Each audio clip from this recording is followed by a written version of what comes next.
சின்னமும் serial next episode review பார்க்கலாமாங்க. தமிழ்ச்செல்விக்கு ரொம்பவே குழப்பமாகவும் இருக்குது. ஏன்னா படுத்தாவே இங்கே கெட்ட கெட்ட கிணறு வருது அப்படின்னு சொல்லிட்டு தமிழ்ச்செல்விக்கு ரொம்பவே பயமாகவும் இருக்குது. இந்த வீட்டை விட்டு என்ன சேது துரத்திடுவாரா அப்படின்ற பயத்தில் சேதுக்கிட்டேயுமே நம்ம இந்த விஷயத்தை பற்றி பேசியாகணும் அப்படின்ற மாதிரியுமே தமிழ்ச்செல்வி நின்றுக்கிட்டு இருக்காங்க. அதுக்கப்புறம் அங்கே சேதுவுமே வராரு. உடனே தமிழ்ச்செல்வியும் நான் உங்ககிட்ட ஒரு முக்கியமான விஷயம் பேசணும், இந்த விஷயத்தை பற்றி நான் உங்ககிட்ட டீட்டெயிலாக பேசினாதான் எனக்கு ஒரு ஆறுதலே கிடைக்கும் அப்படின்ற மாதிரியுமே இங்கே தமிழ்ச்செல்வி சொல்லிக்கிட்டு இருக்காங்க. தமிழ்ச்செல்வி சொன்னதை கேட்டதும் சேது தமிழ் என்ன தமிழ், உனக்கு என்ன வேணுமோ கேளு, அதை எல்லாமே நான் பண்ணுறேன், உனக்கு என்னென்ன வேணுமோ அதை பண்ணுறது தான் நான் இருக்கேன், இது இனிமே உன்னை நான் சந்தோஷமாக பார்த்துப்பேன், நீ சொல்லு தமிழ் அப்படின்ற மாதிரியுமே இங்கே சேது வந்துமே தமிழ்ச்செல்வி கிட்ட சொல்கிறாங்க.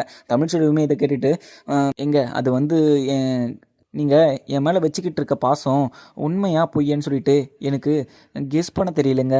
ஏன்னா நீங்கள் பொய்யா நடிக்கிறீங்களோ அப்படின்னு சொல்லிட்டு எனக்கு ரொம்பவே சந்தேகமாக இருக்குது. இந்த அன்பு கடைசி வரைக்கும் என் மேலே இருக்குமா அப்படின்ற மாதிரியுமே தமிழ்ச்செல்வி கேட்குறாங்க. தமிழ்ச்செல்வி சொன்னதுமே சேதுக்கு கண் கலங்கிட்டுறாரு. உடனே தமிழ் என்ன தமிழ் சொல்லிக்கிட்டு இருக்க, நான் சாகிற வரைக்கும் எங்கள் அப்பா மேலே நான் எவ்வளோ பாசம் வச்சுக்கிட்டு இருக்கணும் அது அளவுக்கு உன் மேலேயுமே நான் பாசம் வச்சுக்கிட்டு இருக்கேன். உன்னை நான் கடைசி வரைக்கும் கண் கலங்காமல் பார்த்துப்பேன். அதுவும் இல்லாமல் நீ கடைசி வரைக்கும் நீ எப்போவுமே பார்த்தீங்கன்னா எந்த ஒரு விஷயத்த நினச்சியுமே கஷ்டப்படக்கூடாது, அது மாதிரி நான் உன்னை பார்த்துப்பேங்க தமிழ்.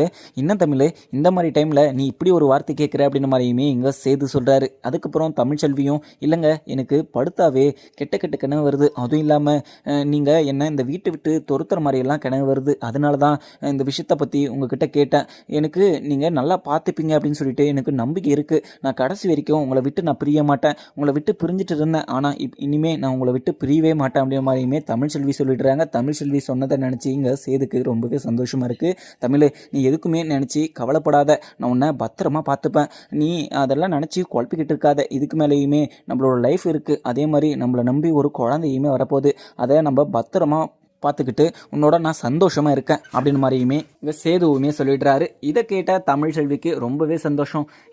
எனக்கு இது போதுங்க, நீங்கள் கடைசி வரைக்கும் நீங்கள் என் கூட இருந்தாவே எனக்கு அதுவே போதும் அப்படின்ற மாதிரியுமே இங்கே தமிழ்ச்செல்வி சொல்லிடுறாங்க. அதுக்கப்புறம் தமிழ்ச்செல்வியும் இங்கே சேதுவுமே கீழே வரவும் உடனே ராஜாங்கம் இங்கே அப்பத்தா, ஈஸ்வரி, சாவித்ரி, தாமரை, சித்ரான்னு சொல்லிட்டு இவங்க எல்லாருமே வெளியில் உக்காந்துக்கிட்டு இருக்க உடனே ராஜாங்கமும் இங்கே தமிழ்ச்செல்விக்கு வளகாப்பு வைக்கலாம் ஏன்னா அப்படின்ற மாதிரியுமே பேசிக்கிட்டு இருப்பாங்க. இந்த விஷயத்த சொன்னதே பார்த்தீங்கன்னா அங்கே மோகனா மட்டும்தான். மோகனா பார்த்தீங்கன்னா கரெக்டான டைமில் கரெக்டான விஷயம் சொல்லியிருக்காங்க அப்படின்ற மாதிரியுமே இங்கே ராஜாங்கம் மோகனா கிட்ட சொல்லிக்கிட்டு இருக்க. அதுக்குள்ளே இங்கே தமிழ்ச்செல்வியும் சேதுவுமே கீழே வந்துடுறாங்க.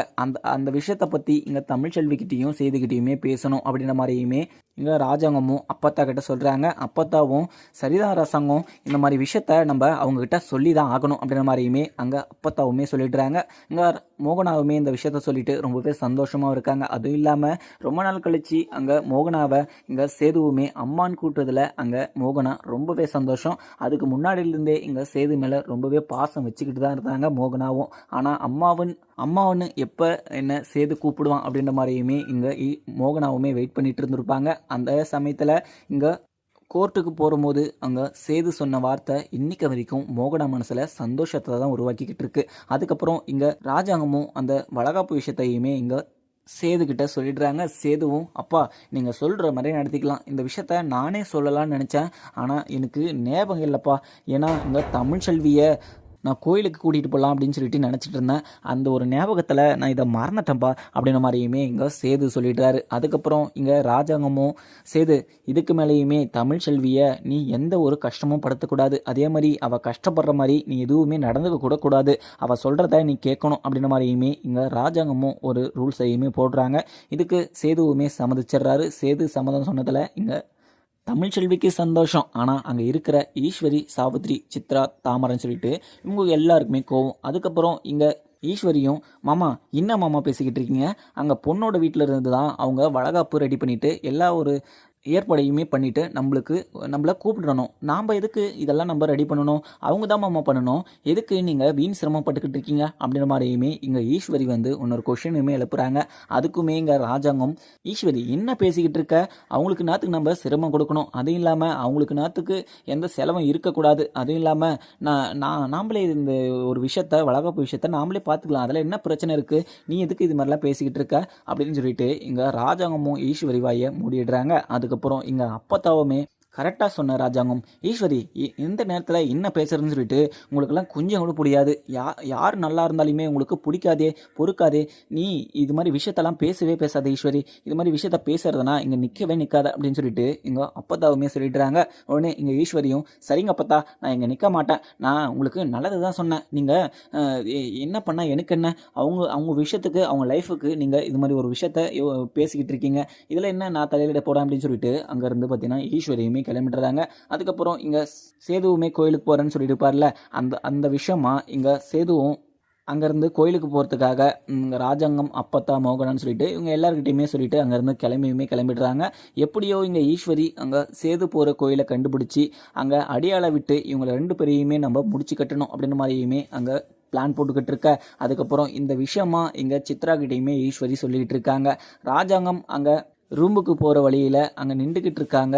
ஈஸ்வரியும் சித்ராவும் அங்கேயே நின்றுடுறாங்க. ஏதோ வாய்ஸ் கேட்குது அப்படின்னு சொல்லிட்டு ராஜாங்கம். அதுக்கப்புறம் இவங்க பேசிக்கிட்டு இருக்கிற எல்லாமே இங்கே ராஜாங்கமும் நோட் பண்ணிடுறாரு. இதை கேட்டதும் ராஜாங்கத்துக்கு பயங்கர கோபம். இங்கே தமிழ்ச்செல்வியும் சேதுவும் கோயிலுக்கு போனால் நீங்கள் அவங்கள 2 பேரையுமே தீர்த்துக்கிட்டதுக்காக நீங்கள் பிளான் போட்டுக்கிட்டு இருக்கீங்களா? நீங்கள்லாம் உயிரோடய இருக்கக்கூடாது, அதுவும் இல்லாமல் இந்த வீட்டுக்குள்ளேயே நீங்கள் இருக்கக்கூடாது அப்படின்னு சொல்லிட்டு அங்கே இருந்த துப்பாக்கியுமே எடுத்து அங்கே கோவமாகவும் ராஜாங்கம் உள்ளேயுமே போகிறாங்க. அதுக்கப்புறம் என்ன ஈஸ்வரியும் ராஜாங்கம் இருக்கிறத தெரியாமல் அங்கே பிளான் போட்டுக்கிட்டு இருக்காங்க. அதுக்கப்புறம் அடியாளுக்குமே கால் பண்ணி அந்த கோயிலுக்கு இங்கே சேதுவும் தமிழ்ச்செல்வியும் வராங்க. அவங்க வீட்டுக்கே வரக்கூடாது, தமிழ்ச்செல்வியை அங்கேயே தீர்த்துக்கிட்டுறீங்க அப்படின்ற மாதிரியுமே இங்கே ஈஸ்வரி பேசிக்கிட்டு இருக்க. உடனே ராஜாங்கமும் உள்ளேயுமே வந்துடுறாங்க. அதுக்கப்புறம் ஈஸ்வரி என்ன பண்ணிக்கிட்டு இருக்க, தமிழ்ச்செல்வியும் சேதுவும் இப்போ தான் 2 பேரும் ஒன்று சேர்ந்து வாழ்ந்துக்கிட்டு இருக்காங்க. இதுக்கு மேலேயுமே அவங்கள நீங்கள் சந்தோஷமாக வாழ விடக்கூடாது அப்படின்னு சொல்லிட்டு நினச்சிக்கிட்டு இருக்கீங்க. இதுக்கு மேலேயுமே நீங்கள் இந்த வீட்டுக்குள்ளே இருக்கக்கூடாது, நீங்கள் இப்போவே இந்த வீட்டை விட்டு கிளம்பணும். அது இல்லாமல் இந்த வீட்டுக்குள்ளே இருக்கிறதுக்கு நீங்கள் வேறு எதனா காரணம் சொன்னீங்கன்னா இப்போவே உங்களை சுட்டு இங்கே பணம் பண்ணுறவேன் அப்படின்னு மாதிரியுமே இங்கே ராஜாங்கம் சொல்லிட்டுறாரு. அதுக்கப்புறம் இங்கே ஈஸ்வரியும் சித்ராவும் பயந்துக்கிட்டே நின்றுக்கிட்டு இருக்க. மாமா, நான் ஏதோ தெரியாமல் அது மாதிரி ஒரு விஷயத்த பண்ணிட்டேன். இங்கே தமிழ்ச்செல்வியும் சேதுவும் என்னோட பையனோட வாழ்க்கையை நாசம் பண்ணிட்டாங்க அப்படின்னு சொல்லிட்டு அவங்களுக்கு நான் இப்படி பண்ணிட்டேன் மாமா, என்னை மன்னிச்சுக்கோமாம்மா, உங்கள் காலில் விழுறேன் அப்படின்னு சொல்லிட்டு இங்கே ஈஸ்வரியுமே கெஞ்சிக்கிட்டு இருக்காங்க. அதுக்கப்புறம் என்ன இங்கே சித்ராவுமே அங்கே ராஜாங்கம் காலையுமே விழுந்துடுறாங்க. அதுக்கப்புறம் ராஜாங்கமும் ரொம்பவே கோபமாகவும், ஈஸ்வரி சித்ரா நீங்கள் 2 பேரும் இங்கே எங்கிட்ட எதுவுமே பேசாதீங்க, நீங்கள் இந்த வீட்டை விட்டு வெளியே போங்க அப்படின்னு சொல்லிட்டு இங்கே கோவமாக பேசிக்கிட்டு இருக்காங்க. மேலே ஏதோ சவுண்டு கேட்குது அப்படின்னு சொல்லிட்டு மோகனா அப்பத்தான்னு சொல்லிட்டு மேலேயுமே வராங்க. உடனே மேலே வந்ததும் இங்கே ராஜாங்கம் கையில் துப்பாக்கி இருக்கிறத பார்த்துட்டு ராசங்கம் என்ன ரசங்கம் அப்படின்ற மாதிரியுமே இங்கே அப்பத்தா வந்து இங்கே ராசாங்கத்துக்கிட்ட கேட்குறாங்க. உடனே இங்கே ராஜாங்கமும் அப்பத்தா என்ன அப்பத்தா கேட்டுக்கிட்டு இருக்க, இவங்க பண்ண வேலைக்கு இவங்கள உயிரோடையே விடக்கூடாது, இவங்ககிட்ட நான் பேசிக்கிட்டு இருக்கேன், இவங்களை ஃபஸ்ட்டு இந்த வீட்டை விட்டு துரத்துங்க அப்பத்தா அப்படின்னு சொல்லிட்டு இங்கே ராஜாங்கம் சொல்லிட்டுறாரு. அதுக்கப்புறம் இங்கே அப்பத்தாவுமே டே சிரிக்கிங்களா, என்ன பண்ணி வச்சுருக்கீங்க, என்னடி பண்ணி வச்சிங்க அப்படின்னு சொல்லிட்டு இங்கே அப்பத்தாவுமே இங்கே ஈஸ்வரிக்கிட்டையும் சித்ராக்கிட்டையும் கேட்குறாங்க. உடனே இங்கே சித்ராவும் ஈஸ்வரியும் 2 பேரும் முழிச்சுக்கிட்டு நின்றுக்கிட்டு இருக்க.